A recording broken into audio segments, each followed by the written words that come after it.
Бүгдээрээ сайн уу? Өнөөдрийнхөө бичлэг тавтай морил.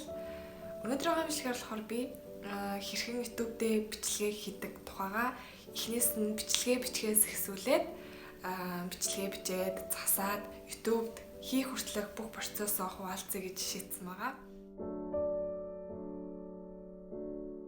Яг одоо л би утсаараа бичлэг хийж байна. Тэгээд утсаараа бичлэг хийхэд сануулгах зүйлх юм бол би анх эхлээд бичлэгээ яахта мэдхгүй ингээ өөрийгөө харах гад урд камераараа хийгээдсэн баггүй.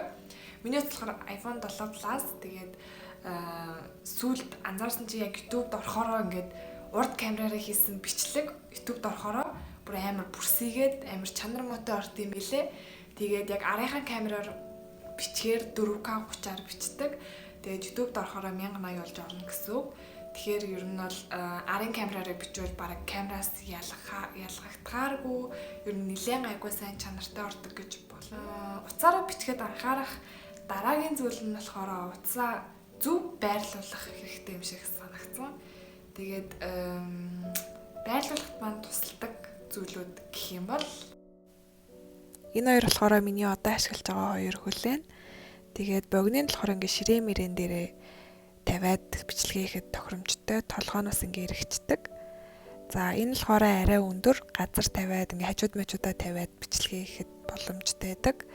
Тэгээд энэндээ уцаа тогтоогоод тэрийг эргүүлээд уцаас босоо олон хэвтэй болгочиж болдог. Тэгээд бас яг угаараа ингээ хөдөлдөг болохоор айгүй амар зүгээр байдаг. За тэгээд мөн эдрийг эргүүлээд дээшээ доошоо нэлээд ер нь бол сайн сунж өгдөг байгаа. Тэгээ бүр юм бас жижигхэн болчдөг. Тэгээд бараг өмнөх жижиг хөлөө бараг ашиглахгүйгээр бас энүүгээрээ зөөгөөд явчихулдаг. Энэ хоёроор ер нь бол уцаа тогтоогоод байрлуулад бичлэгээ хийдэг.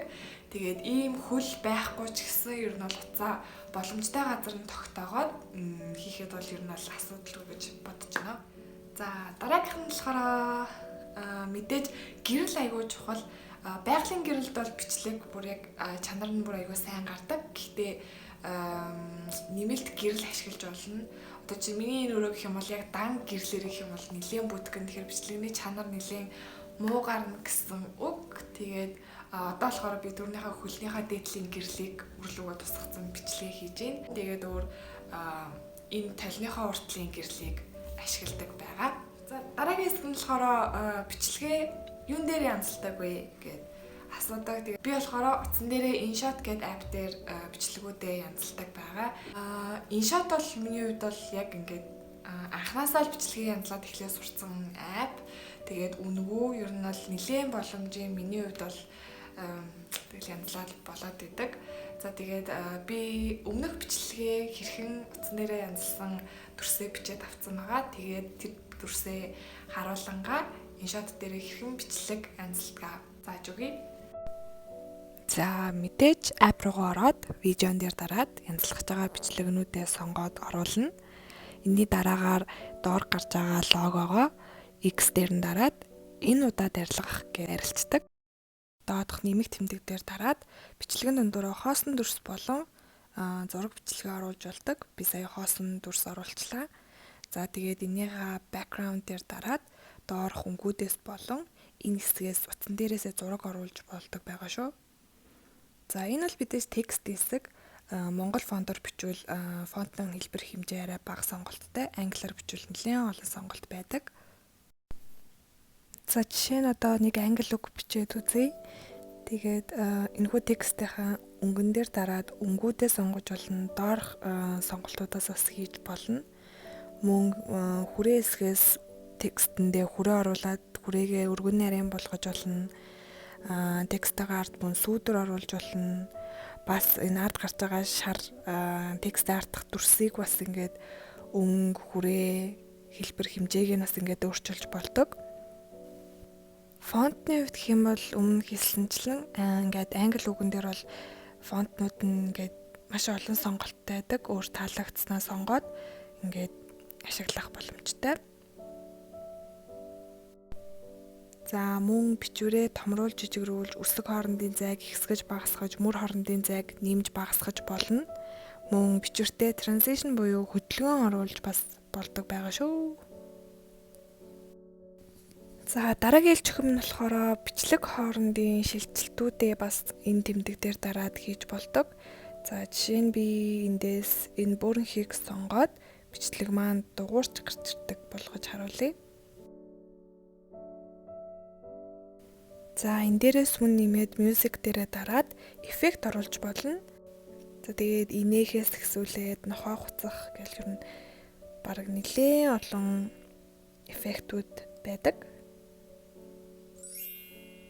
Эндгээр эффектүүдээс гадна энэ рекорд дээр дараад одоо миний ярьж байгаачлан ингээд өөрийнхөө хоолойг бичлэгийн дундуура нэмж болно. Мөн tracks дотроос эдгээр зохиогчийн эрхийн зөрчил гаргадахааргүй дуунуудаас сонгоод ашиглаж болдог шүү. Стикер байна. Стикер бол мэдээж бичлэгийн аягүй хөөрхөн өнгө ойлгомжтой байдлыг сайжруулахад хэрэгтэй байдаг. Эндээс өөртөө хэрэгтэйгээ хайхад нэлээд олон сонголтууд гарч ирнэ. Pip байна. Энэ бол бичлэгийн дундуур гарч байгаа бичлэгэн дээрээ нэмээд зураг болон бичлэг оруулж болдог. Дууг бол мэдээж нээж, хааж, ихсгэж, багасгаж болно.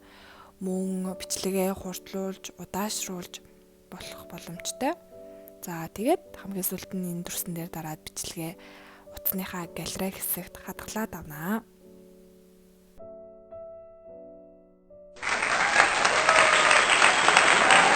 За одоо ингээд бичлэгээ янзлаад утасныхаа галерей дотор бичлэгээ бичээд авсан байгаа.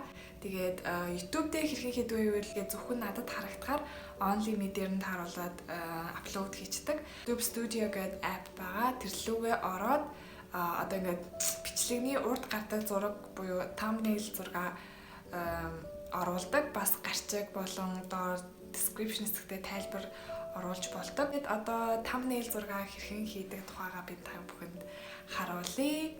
За thumbnail зураг бол би PixArt гэдэг app дээр хийдэг. Энэ болохоор бас үнэгүй. Тэгээд хүмүүс их хвчлэн ингээд ороод яхаараа болохгүй штэ гэдэг байхгүй. Тэгээд утасныхаа Wi-Fi-ыг унтрааж агаад уцаар refresh хийж байгаа дахиад ороод үзээрэй. Wi-Fi унтраацсан үедээ эхлээд орчингууд тэр app ингээд үнэгүй зүгээр ажиллаж болоод байдаг. Тэгээ Wi-Fi-тэй үедээ болохоор эхлээд орохоор болдгоо юм билээ. За тэгээд би бас өмнөх бичлэгнийхаа thumbnail зургийг хэрхэн хийснийгээ хэрхэн PixArt app дээрээ хийж байгаа та бүхэндээ бичлэгээ харуулнгаа өөрөө тайлбарлая. За эхний ээлжинд PixArt руу ороод нэмэх тэмдэг дээрээ дараад янзлах гэж байгаа зургийг сонгоод авна. Энэ зургийг би арын фоныг найрлах гэж байгаа учраас төвс хэсэг рүү ороод free crop дээр дараад эндээс select person гэдэг хэсгийг сонгох байгаа. Тэгэхээр автоматар app маань хүний маань ингээд тодруулаад өгнө. За үүний дараа crop дээрээ дараад зураг хадгалаад авах байгаа. За үүний дараагаар одоо яг жинхэнэ thumbnail зургийнхаа суур өнгийг зургийг оруулаад энийхээ хэмжээг тохируулах байгаа. Feed гэж дараад мэдээж ratio тэгээд YouTube-ийн хэмжээг сонгох байгаа. За үүн дээрээ нэмээд sticker энэ дээрээ дарангууд ороод collection хэсгээс саяныхаа өөрийнхөө тастаж авсан зураг оруулах байгаа. Өөрийнхөө хүссэн хэмжээгээр тааруулаад за үүн дээрээ нэмээд хүрээ оруулж олно. Би одоо жишээ нь энэ дээр энэ Chanel-ийн хүрээг сонгож байна. За тэгээ иймэрхүү зургнууд дээр сүүдэр бол нэлээд чухал байдаг. Илүү бодиттой харагдуулж өгнө. Thumbnail зурган дээрээ бичлэгнийхаа утга санаатай холбоотой стикерүүд нэмж өгье. Яг тохирсон стикерс олдохгүй бол текст дээрээ өөрөө бичээд хийчих болно. Жишээ нь би долларын саяна бичлээ. Өнгийг би долларын зурагтай ойлгомоор байсан учраас зураг хэсэг рүү ороод долларын зургийг сонгоод долларын өнгөтэй болголоо. Мөн хүрээ нэмж өглөө. Учир нь маш бүтгэ харагдаад байгаа учраас хүрээ нэмснээр тодорч харагдаж байна.